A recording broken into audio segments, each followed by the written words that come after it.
Hello, hello. This is going to be a short sort of update vlog, I guess. It's Saturday night. It's freezing. It was lovely during the week. I mean, seriously, unseasonably hot.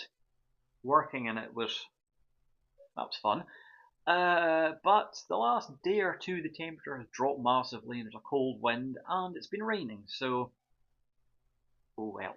What can you do? So, yep, Monday morning I go off on holiday. As I said in a community post, I'm not sure about the video. I may be able to do something, I don't know, but I will try and get a couple of shorts of some of the places we go. I'm debating whether to say where I'm going or will I just do a couple of shorts and people can figure it out from there. All I will say is this.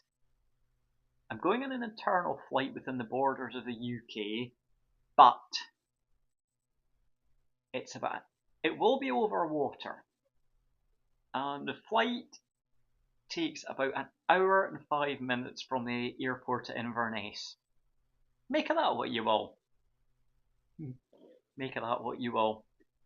So yeah, that's all that's happening. I've looked out my suitcase, it's sitting through in the lobby, ready to get packed tomorrow. I have to shoot off to my parents tomorrow because my dad said, come through, get a shot in my car for the night so that I can go back through to theirs first thing on Monday morning, and the two of us can get the train from their hometown through to the new station at Inverness Airport, which is really convenient. So I got to do that. My flight's at, I think it's about 11:30 in the morning, so it's a very civilised time. You got a cup of tea. So yeah, not a lot been happening apart from that. Oh yeah, I've got something to show you. In addition to my collection, first double-decker bus. 1980s Leyland Olympian.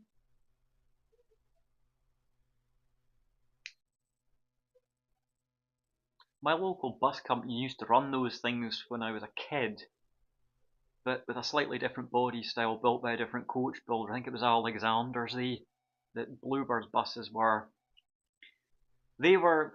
That was when I was very, very small, and they were just starting to phase them out at that point. But if I close my eyes, I can still remember sitting on the bottom deck of that thing, the big diesel engine up the back clattering away, and the whine from the turbocharger as the driver took his foot off the power for a minute. I can still remember that.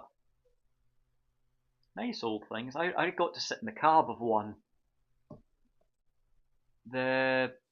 My mum knew a couple of guys who worked for Bluebird, knew their wives, knew people. So I can remember more than one time finishing school. My dad was working, so I'd go up to where my mum worked. She used to work for the local authority, and she'd like a wee office and that. So I would be plonked in there while she finished her job, then we'd go home. And I can remember getting the bus from the high street.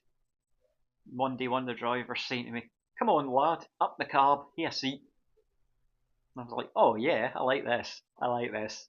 He goes, see that button over there? And I says, yeah. And he says, well, we need to get going, so can you push that and start the engine for me? Oh yes. Big kid. Still a big kid now, I still like to do that. But yes, I'm quite pleased with that. Funny though, it's not the predictable red London bus. There's so many models of them, but no. Saw that and thought, oh, I do like that. Just dinky do. Very good condition too. There's a name you don't see nowadays. Pan Am. Once a very, very big airline, now nothing more. There is something else that came off my shelf that I haven't shown you before, but I thought, I'm going to show you this. Everything up there is buses, except there is a car. Look at that. It's actually a repro of a 1950s little dinky model car of something called an Austin Atlantic. I just saw it and the lines of it are so pretty. These were built after the war as they were an attempt to really make an impact on the American market. Big fancy open top convertible with all the bells and whistles they could throw at it, but it wasn't big enough for America, and it certainly didn't have a powerful enough engine, so it kind of bombed there. But it did well in countries that were still part of the old British Empire then.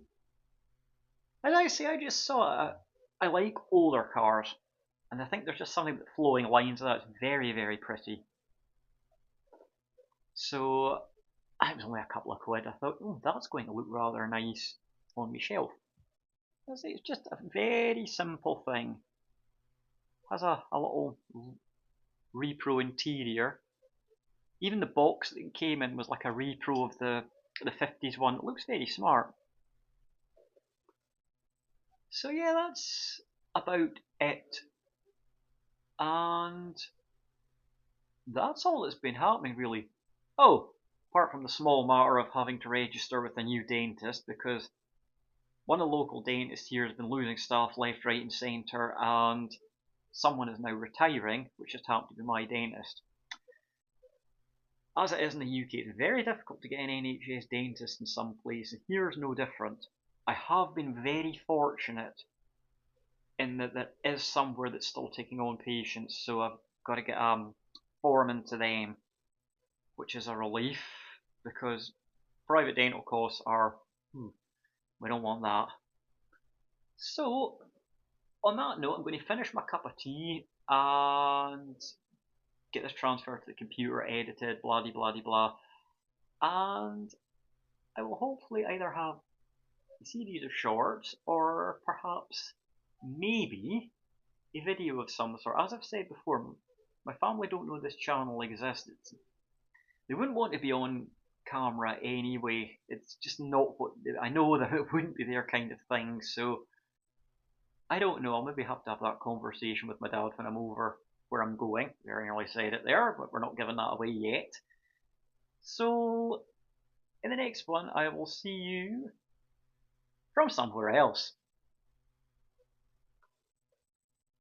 Bye bye, everybody, and I am so excited about this flight.